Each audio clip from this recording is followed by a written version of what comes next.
예, 이야기 시작하겠습니다. 제가 엄마와 지난 4개월 동안의 이야기일 텐데요. 예, 엄마의 이야기로 오늘 이야기를 시작하려고 합니다. 엄마는 제가 어릴 때부터 한 번씩 두통을 심하게 앓으셨어요. 그런데 그게 그렇게 앓으시면서도 제가 집안 살림을 꽤 도울 법한 나이가 되었을 때도 엄마는 설거지 한 번을 안 시키셨고, 저 또한 피상적으로 그냥 엄마를 바라볼 뿐이었습니다. 결혼을 하고 나서야 그때 왜 나는 엄마의 고통에 대해 먼 산 바라보듯 했을까 하는 생각이 들었었고, 엄마가 감당하는 부분에 한 발 떨어져 있는 것이 저뿐만 아니라 할머니, 아빠, 삼촌들 모두의 태도였다는 사실을 알았습니다. 예, 엄마는 모든 게 당연했던 그런 사람이었습니다. 그래서 그런 엄마를 4개월 동안 4개월 남짓 이야기지만 사실은 엄마의 75년 삶을 거슬러 올라가는 이야기도 할 것입니다. 엄마는 1946년생이세요. 전쟁이 나던 다음에 외할아버지는 이제 보급부대, 그러니까 보급부대가 뭐냐면 그 전쟁터에서 이제 병사들이 이렇게 죽어 나가면요, 그 병사들이 없잖아요. 싸울 사람들이 없잖아요. 그러면은 그 전장터를 같이 보급부대가 따라가는 거예요. 그래서 사람이 비워지면은 여기에서 차출해서 이렇게 그 인원을 채워 넣게 되는 거죠. 이 사람들은 군번도 없습니다. 그래서 받을 수 있는 것도 없습니다. 뭐 유공자거나 이럴 수 있는 아무런 법적인 근거들을 가지고 있지 않은데요. 어쨌든 저희 외할아버지는 보급부대에 징집되셨다가 전염병으로 돌아가셨고, 같은 해에 엄마 위로 오빠 둘이 폭격과 전염병으로 죽게 되면서 엄마는 무남동녀 외딸이 되셨습니다. 집안에 대를 이을 손이 없다는 이유를 내세워 밀양박씨 문중에서는 할머님을 내치시려고 무던히 애를 썼다고 합니다. 어느 놈이랑 눈 맞았느냐고 문중 어른들은 외할머니를 한 번씩 목침 위에 세우셨고, 엄마는 자신이 대를 잇는 아들이 못 된다는 이유로 외할머님의 매맞는 소리를 들으며 숨은 존재가 되어야 했습니다. 문중 어른들은 그런 방식으로 외할머님의 재산을 축냈습니다. 집안의 남자들은 모두 외할머님의 재산으로 공부를 했지만 계집애를 어디 내놓느냐고 하여 정작 하나밖에 없는 당신의 딸은 초등학교를 다닌 것이 전부였습니다. 아버지 쪽은 한때 권세가 고래등 같았던 집안이었습니다. 집안이 날개를 달고 뭐 추락의 추락을 거듭했지만 가난해졌다 해서 5, 60평생 배고픔이 뭔지를 모르고 사셨던 할아버지 할머님이 삶의 태도나 방식이 달라지시진 않았죠. 할아버님이 다 모여진 집에 시집와 내가 고생이 많다고 살펴주셨다고는 하나 여전히 떠다 바치는 새순물에 세수를 하시며 글만 읽으셨고, 할머님은 할아버님이 자리에 누우셨을 때조차 물 한 숟가락 떠 넣어 드릴 줄을 모르신 채 신소설 내기를 하고 한시조를 푸고 그러셨습니다. 쪽잠을 자며 밤새 누에를 쳐도, 아이를 낳고 일주일 만에 밥을 짓고 빨래를 해도 모든 것이 당연했습니다. 그리고 엄마의 짧은 배움을 늘 밀쳐내시곤 하셨습니다. 배운 게 없다고. 저는 말귀를 알아들을 무렵부터 엄마의 아픔과 원망을 들으며 자랐고, 그렇게 제 자신보다 엄마의 감정에 더 익숙한 채로 자랐습니다. 그러다가 30대 중반 어떤 일을 뼈저리게 겪으면서 서서히 엄마에게서 제 자신을 분리하기 시작했습니다. 내게 드리워진 엄마의 그림자가 한 발 떨어진 자리에서 보이기 시작했습니다. 당신이 그러했든 내게도 당연하게 행해졌고 나를 끌어들여 당신 뜻을 행하려 하셨으며, 그리고 딸이 화살을 그러다가 이제 딸이 화살을 맞아도 모른 채 하셨습니다. 뜻대로 이루어지지 않으면 불현듯 화를 내시기도 하셨습니다.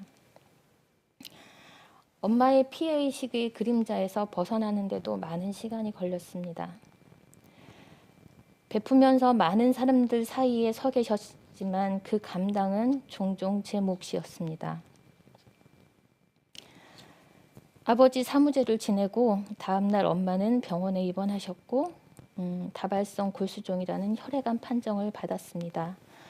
그러니까 암세포가 척추를 타고 내려가면서 뼈를 약하게 해서 골수로 이어지는 병입니다. 이제부터의 이야기는 엄마의 세월들 안에서 이제 제가 만난 지난 4개월 남짓의 시간들을, 그러니까 그때 어떤 일들이 있을 때마다 제가 일기장처럼 이렇게 적어놓고 한 그런 일들입니다.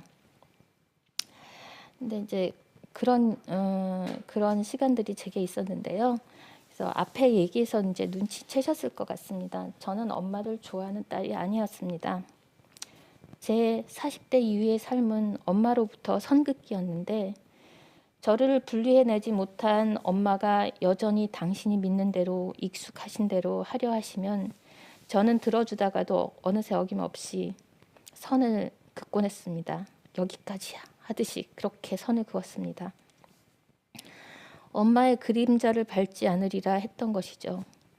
엄마의 욕망과 그렇다고 제대로 그 욕망을 제대로 직접 소리 내보지도 못하고 뒷걸음질 치는 그 사이에서 저는 엄마를 안타까워하면서도 그렇다고 젖은 몸을 푹 안지도 않는 그런 딸이었습니다.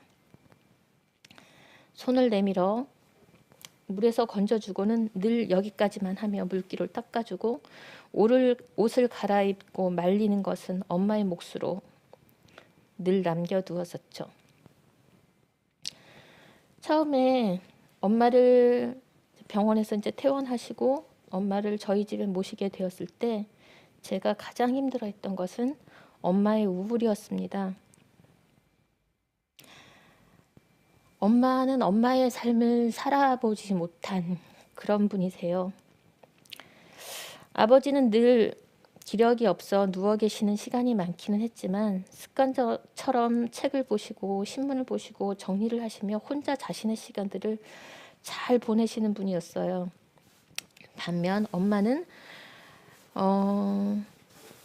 그 밖으로 안테나를 올리고 계시면서 사람들 가운데 있어야 기운을 받으시는 분이었습니다. 당신의 삶을 못 살았던 것만큼 또한 당신 안에 머무시지도 못하셨던 거죠. 손맛이 좋으신 덕에 음식으로 늘 사람들을 모으셨는데 엄마를 움직이시게 하던 동력들을 건강과 함께 엄마는 다 잃으셨습니다. 멍하니 천장만 올려다 보시거나 수업을 마치고 들어온 어느 저녁에는 정적이 무겁게 이렇게 내려앉아 있고 온 집안의 불이 다 꺼져 있는데 그 안방 그 구석에서 침대에서 그 어둠 속에서 어느 트롯 가수의 노래만 맥없이 바라보시는 거예요. 혼자의 시간들이 그리고 길어지면 아버지와 할머니에 대한 원망을 막 쏟아내셨는데요. 그런 엄마를 보는 게 그렇게 쉽지를 않더라고요. 그래서 아버지랑 견주기도 하고 그랬죠. 어쨌든 이렇게 길게는 우울증에 사로잡히실 것 같아서 엄마가 그리고 원하셔서 엄마를 이제 시골집으로 모시고 내려갔는데요. 대문을 열고 들어서는 순간 엄마의 어깨가 쫙 펴지는 걸 볼 수가 있었습니다. 거기에서 대장은 엄마였으니까요. 거기 그 주인은 엄마였으니까요. 그리고 가자마자부터 막 도착한 지 막 30분도 안 됐는데 막 이 사람 저 사람 다 들어와서 막 인사하고 앉았다 가고 그러는 거예요. 뭐 묵밥 같은 것들을 해오시기도 하고 뭐 곰탕 같은 것들을 끓여가지고 한 냄비 갖다 주시기도 하고 동네 어른들이 이제 그러고 또 도와주시는 분이 이제 모두 안 오시는 날엔 뒷집 아주머니가 와서 청소 같은 것들도 해주고 또 뭐 엄마랑 같이 자주기도 하고 그러는 거예요. 이 사람 저 사람 이제 드나드니까 엄마는 생기가 도시더라고요. 집에 와서 작은 아이에게 외할머니 보면 노후 대책의 첫 번째가 혼자 노는 법을 터득해 놓는 거라고 외할아버지와 견주기도 하면서 그랬는데 외할머니는 외할머니의 방법을 마련해 놓으셨더라고 했더니 작은 아이가 제게 그러는 거예요. 엄마가 나는 이렇게 해야겠다며 그려놓은 틀에 할머니를 맞춰놓은 것 같은데요? 그러는 거예요. 뒤통수한테 땅 맞는 것 같았습니다. 그래요. 누군가를 돌본다는 건 그 사람이 내 틀에 들어오는 것이 아니라 내가 그 사람 틀에 들어가야 하는 것이구나 싶었던 것이죠.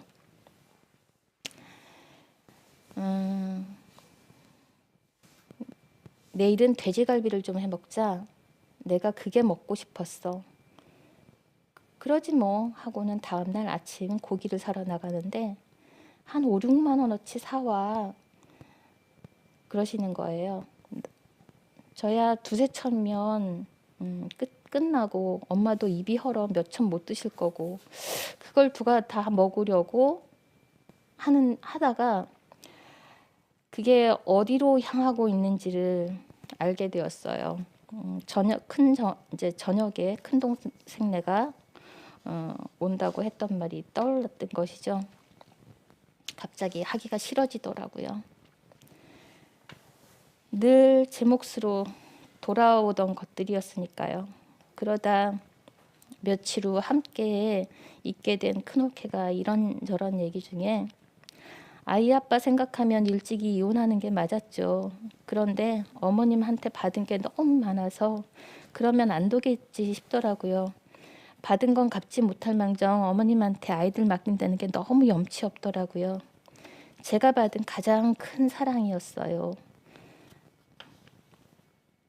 조카들 엄마에게 맡겨졌으면 제게도 책임이 돌아오지 말란 법은 없었을 텐데 싶으니 종종 큰 동생네 챙기는 엄마 때문에 은근슬쩍 내게 짐지었던 것들에서 오던 엉킨 마음들이 흐물해졌어요. 엄마가 그 베푸는 형태로 가 닿았건 그 뒤를 바치기 위해 내가 짐을 졌었건 누군가에게 가장 큰 사랑의 형태로 가 닿았다면 그것으로 어쩌면 충분한 것인지도 모르겠구나 그런 생각이 들더라고요. 작은 올케는 아버지 돌아가신 이후로 한 번도 보지 못했습니다. 같이 나누면 좀 더 수월할 법도 하고 그래서 서운한 마음도 있었습니다. 그런데 통화 중에 친구가 이런 얘기를 해요. 우리 연배에 이런 사람도 있더라. 부모님이랑 같이 살다 부모님과 분가를 하면서 부모님한테 효도는 며느리랑 사위한테 받는 게 아니고 딸이랑 아들한테 받으시라고 했다는 거야. 부모님한테 매주 반찬을 갖다 드리는데 부인한테 하라 하지 않고 어디에 부탁해서 사다 드리고 부모님 이사하시는데도 가게 문을 닫고 혼자 가서 미리 청소 다 하고 챙기더라고. 부인은 얼씬도 못하게 하더라고.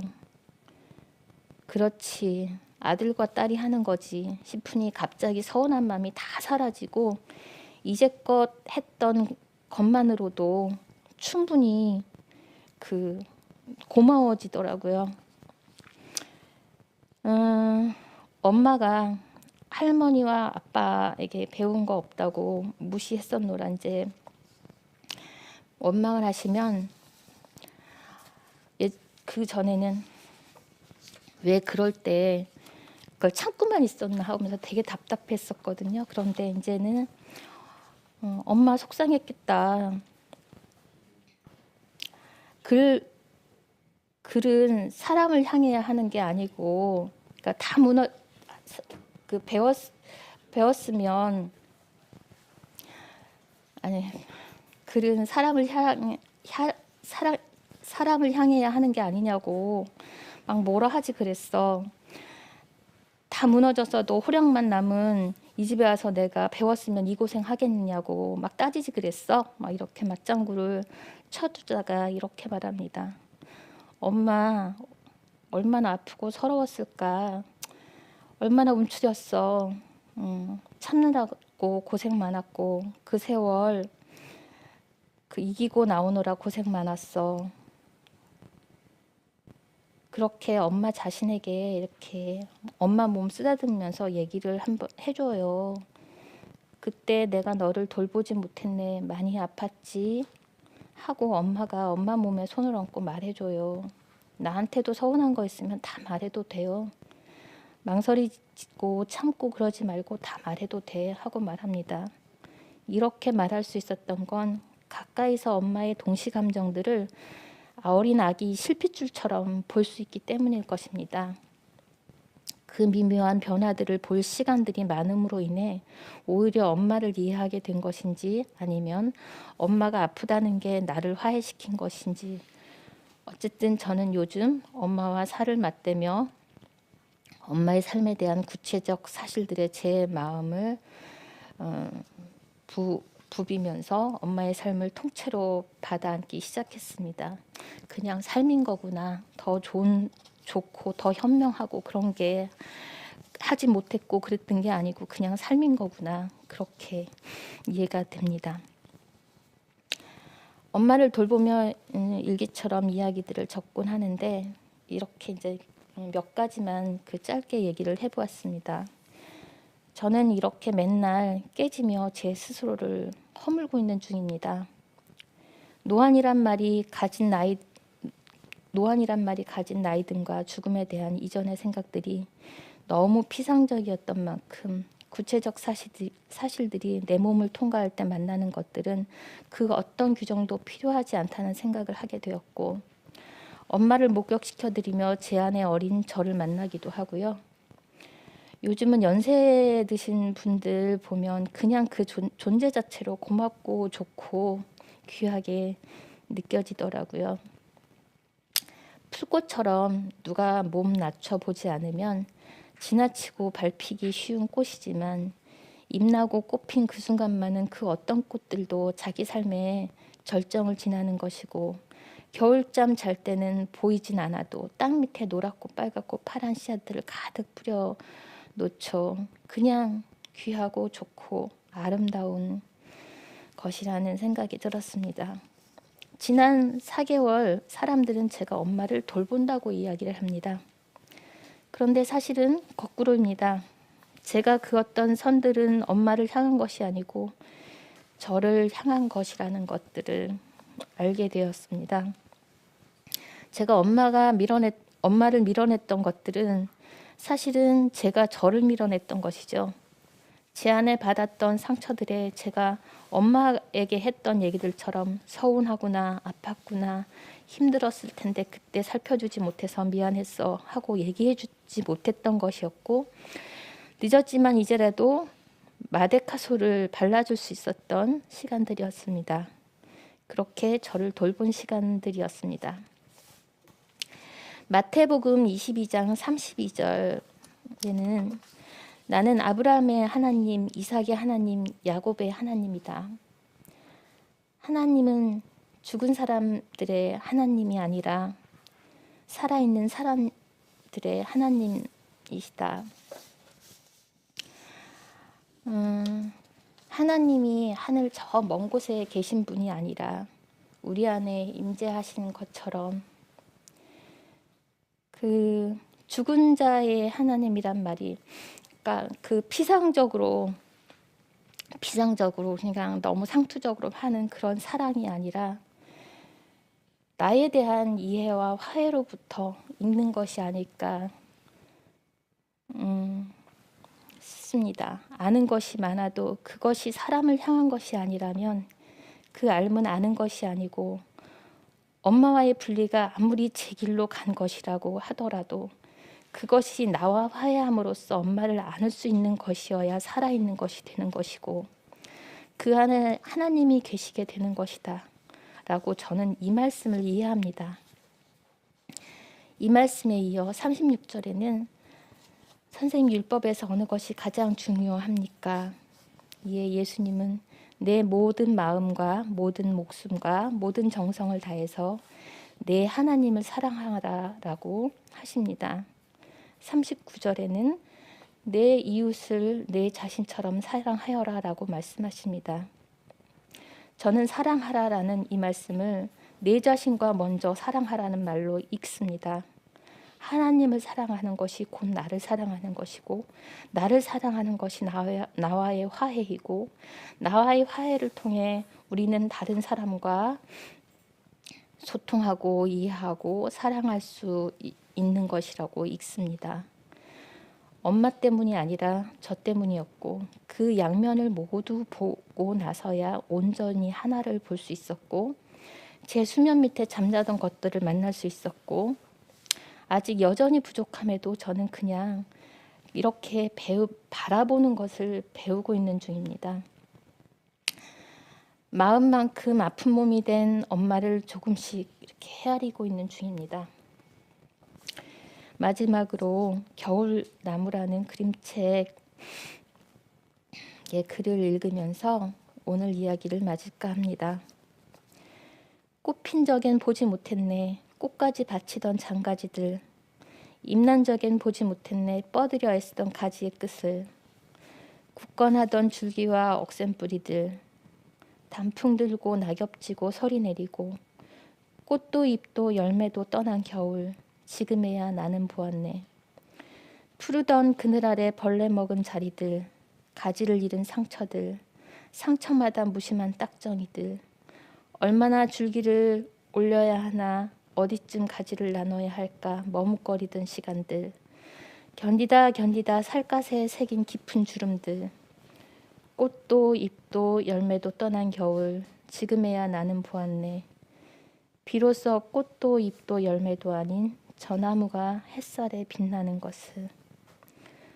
이제 저는 엄마의 주름들과 상처들과 딱정이들과 벌레 먹은 자리들을 그냥 그대로 바라보게 되었고, 아니, 보게 된 게 아니죠. 아직 진행형인 거죠. 그리고 그것만으로 그냥 충분히 아름답다고, 그것만으로 충분히 되었다고. 그래서 요새 자주 들여다보기는 그림책이었는데요. 이것으로 이야기 마치겠습니다.